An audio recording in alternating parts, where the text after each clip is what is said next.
Okay, Princeton, I know we've gone over a lot today, but we have a couple more things we need to review, starting with bathroom breaks. I know this is something that we talked about a lot last year, so pay attention so you know when you can use it and when you can't. So for bathroom breaks, we are able to use the restroom 3 times during the day. You may use the bathroom during lunch, during our scheduled class breaks, and during independent stations in class. What that means is we can use it 1 time per day other than lunch and class breaks, but it has to be when you're on an independent station. If we're using the bathroom during lunch, you must go before you line up in the cafeteria. So on your way into the cafeteria, get in line for the restroom and use it so you don't have to think about it. For independent station bathroom breaks, you can only use this 1 time during class. That means 1 time throughout the entire day. You can only go to the bathroom when you're on an independent station, which means only ask to go when you're at a computer. If you need to use the bathroom while you're on an independent station, just raise up your planner and one of your teachers will sign and you can go. But what if you have to use the bathroom and you're not at an independent station in class? So don't worry, you can go during your scheduled class breaks. Every class has 2 scheduled breaks throughout the day. Any student who wants to go to the bathroom during those class breaks must silently raise the 2 crossed fingers. You can see it up in the picture above. You'll be added to the bathroom break list. Students will be allowed to use the bathroom based on that list when we get to our class break.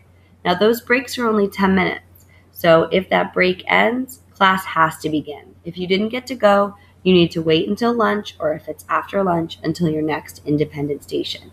But remember, those independent stations happen at least once per class, so it won't be a long wait. The next thing we need to refresh our memories on is paychecks. So we're all used to using paychecks. You remember that every Monday, every student receives $100 of DTA money. Wish that was real money, but it's just your DTA paycheck. You can earn money every week or you can lose money. But how do I earn that money and how do I lose it? Well, let's review.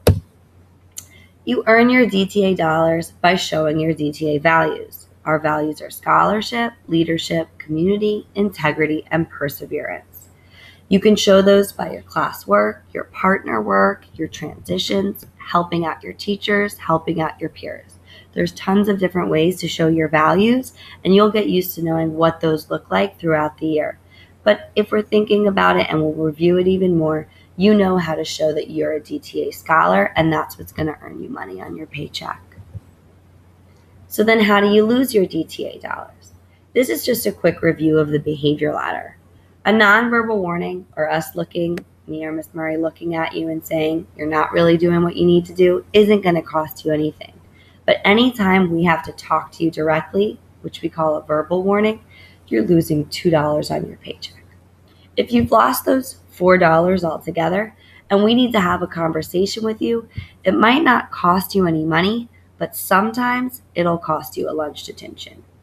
But if we still can't get it together after all that and somebody needs to actually come in for a push-in and remove you from class, that costs you $20. So make sure that you're staying in class and that when we're having a reset, you're turning it around. So paychecks, what does that mean? So what? If you have more than $80 at the end of the week, that means you have celebration and DTA dress down. Now celebration happens every other week, but DTA dress down for 80 plus happens every Friday. But this year, a new and exciting thing is that if you have $100 or more, that not only means your celebration every other week, but it means full dress down. That means you don't have to wear your DTA top, you can wear full dress down clothes. But what happens if you have less than 80? That means on Friday, while other people are celebrating, you're sitting in reflection. Or if it's a non-celebration week, you don't have that dress down. So that's all we have for our review of our bathroom expectations and our paycheck.